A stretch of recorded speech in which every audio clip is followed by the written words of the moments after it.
राज्यात पुढचे 3 दिवस धोक्याचे. 7 ते 9 ऑगस्ट IMDचा मोठा इशारा. प्रशासन अलर्ट मोडवर, नागरिकांना सतर्कतेचा इशारा. महाराष्ट्रावर पुन्हा एकदा पावसाचं मोठं संकट घोंगावतंय का? पुढचे 3 दिवस राज्यासाठी धोक्याचे ठरणार आहेत का?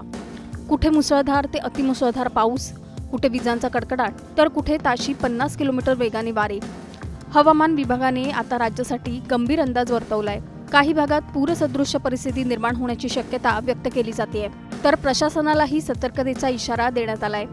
नेमके कोणते जिल्हे सर्वाधिक धोक्यात आहेत? मुंबईत पावसाची काय स्थिती राहणार?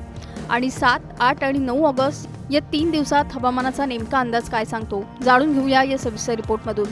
त्यासाठी हा व्हिडिओ शेवटपर्यंत पहा आणि टाइम्स नाऊ मराठीला लाईक, फॉलो आणि सबस्क्राईब करा. महाराष्ट्रातील अनेक भागांमध्ये गेल्या काही दिवसांपासून पावसाची जोरदार हजेरी सुरू आहे. काही ठिकाणी रिमझिम सरी पडताना दिसत आहेत, तर काही भागात मुसळधार पावसाने जनजीवन विस्कळीत झालंय. दरम्यान आता भारतीय हवामान विभागाने पुढील 3 दिवसांसाठी आणखी एक महत्त्वाचा अंदाज जाहीर केलाय. त्यानुसार 7 ते 9 ऑगस्ट या कालावधीत राज्यातील अनेक भागांमध्ये जोरदार पाऊस, मेघगर्जना आणि सोसाट्याचे वारे अनुभवायला मिळू शकतात. हवामान खात्याच्या अंदाजानुसार 7 ऑगस्टला मध्य महाराष्ट्रातील घाट परिसरात काही ठिकाणी मुसळधार ते अतिमुसळधार पावसाची शक्यता आहे. कोकण आणि गोवा भागातही काही ठिकाणी जोरदार पाऊस पडू शकतो, तर मराठवाड्यात विजांच्या कडकडाटासह हलका ते मध्यम पाऊस आणि ताशी 30 ते 40 किलोमीटर वेगाने वारे वाहण्याची शक्यता व्यक्त करण्यात आली आहे. 8 ऑगस्टला उत्तर मध्य महाराष्ट्र आणि मराठवाड्यात हवामान आणखी सक्रिय होण्याचा अंदाज आहे. या भागात काही ठिकाणी मेघगर्जनेसह पाऊस पडेल. त्याचबरोबर ताशी 40 ते 50 किलोमीटर वेगाने वारे वाहू शकतात. त्यामुळे शेतकरी, प्रवासी आणि नागरिकांनी विशेष काळजी घेण्याचं आवाहन करण्यात आलंय. 9 ऑगस्टला ही परिस्थितीत फारसा बदल होणार नाहीये. उत्तर मध्य महाराष्ट्र आणि मराठवाड्यात विजांच्या कडकडाटासह हलका ते मध्यम पाऊस सुरू राहण्याची शक्यता आहे.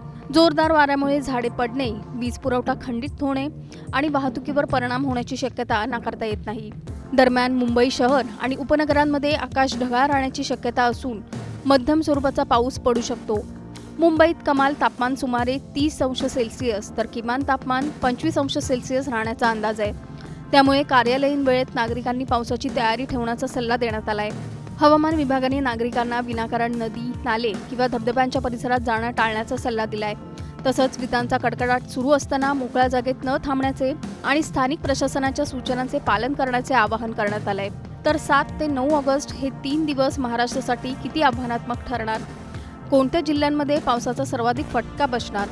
प्रशासनाची तयारी पुरेशी ठरेल का? आणि पुन्हा एकदा मुसळधार पावसामुळे पूरसदृश्य परिस्थिती निर्माण होणार का? या सर्व प्रश्नांची उत्तरं आता येत्या 3 दिवसातील हवामानावर अवलंबून असणार आहेत. Bureau report, times now Marathi. राज्यात पुढचे 3 दिवस धोक्याचे. 7 ते 9 ऑगस्ट IMDचा मोठा इशारा. प्रशासन अलर्ट मोडवर, नागरिकांना सतर्कतेचा इशारा. महाराष्ट्रावर पुन्हा एकदा पावसाचं मोठं संकट घोंगावतंय का? पुढचे 3 दिवस राज्यासाठी धोक्याचे ठरणार आहेत का? कुठे मुसळधार ते अतिमुसळधार पाऊस, कुठे विजांचा कडकडाट, तर कुठे ताशी 50 किलोमीटर वेगाने वारे. हवामान विभागाने आता राज्यासाठी गंभीर अंदाज वर्तवलाय. काही भागात पूरसदृश्य परिस्थिती निर्माण होण्याची शक्यता व्यक्त केली जाते, तर प्रशासनालाही सतर्कतेचा इशारा देण्यात आलाय. नेमके कोणते जिल्हे सर्वाधिक धोक्यात आहेत? मुंबईत पावसाची काय स्थिती राहणार? आणि 7, 8 आणि 9 ऑगस्ट या 3 दिवसात हवामानाचा नेमका अंदाज काय सांगतो, जाणून घेऊया या सविस्तर रिपोर्टमधून. त्यासाठी हा व्हिडिओ शेवटपर्यंत पहा आणि टाइम्स नाऊ मराठीला लाईक, फॉलो आणि सबस्क्राईब करा. महाराष्ट्रातील अनेक भागांमध्ये गेल्या काही दिवसांपासून पावसाची जोरदार हजेरी सुरू आहे. काही ठिकाणी रिमझिम सरी पडताना दिसत आहेत, तर काही भागात मुसळधार पावसाने जनजीवन विस्कळीत झालंय. दरम्यान आता भारतीय हवामान विभागाने पुढील 3 दिवसांसाठी आणखी एक महत्त्वाचा अंदाज जाहीर केलाय. त्यानुसार 7 ते 9 ऑगस्ट या कालावधीत राज्यातील अनेक भागांमध्ये जोरदार पाऊस, मेघगर्जना आणि सोसाट्याचे वारे अनुभवायला मिळू शकतात. हवामान खात्याच्या अंदाजानुसार 7 ऑगस्टला मध्य महाराष्ट्रातील घाट परिसरात काही ठिकाणी मुसळधार ते अतिमुसळधार पावसाची शक्यता आहे. कोकण आणि गोवा भागातही काही ठिकाणी जोरदार पाऊस पडू शकतो, तर मराठवाड्यात विजांच्या कडकडाटासह हलका ते मध्यम पाऊस आणि ताशी 30 ते 40 किलोमीटर वेगाने वारे वाहण्याची शक्यता व्यक्त करण्यात आली आहे. 8 ऑगस्टला उत्तर मध्य महाराष्ट्र आणि मराठवाड्यात हवामान आणखी सक्रिय होण्याचा अंदाज आहे. या भागात काही ठिकाणी मेघगर्जनेसह पाऊस पडेल. त्याचबरोबर ताशी 40 ते 50 किलोमीटर वेगाने वारे वाहू शकतात. त्यामुळे शेतकरी, प्रवासी आणि नागरिकांनी विशेष काळजी घेण्याचं आवाहन करण्यात आलंय. 9 ऑगस्टला ही परिस्थितीत फारसा बदल होणार नाहीये. उत्तर मध्य महाराष्ट्र आणि मराठवाड्यात विजांच्या कडकडाटासह हलका ते मध्यम पाऊस सुरू राहण्याची शक्यता आहे. जोरदार वाऱ्यामुळे झाडे पडणे, वीज पुरवठा खंडित होणे आणि वाहतुकीवर परिणाम होण्याची शक्यता नाकारता येत नाही. दरम्यान मुंबई शहर आणि उपनगरांमध्ये आकाश ढगाळ राहण्याची शक्यता असून मध्यम स्वरूपाचा पाऊस पडू शकतो. मुंबईत कमाल तापमान सुमारे 30°C तर किमान तापमान 25°C राहण्याचा अंदाज आहे. त्यामुळे कार्यालयीन वेळेत नागरिकांनी पावसाची तयारी ठेवण्याचा सल्ला देण्यात आलाय. हवामान विभागाने नागरिकांना विनाकारण नदी, नाले किंवा धबधब्यांच्या परिसरात जाणं टाळण्याचा सल्ला दिलाय.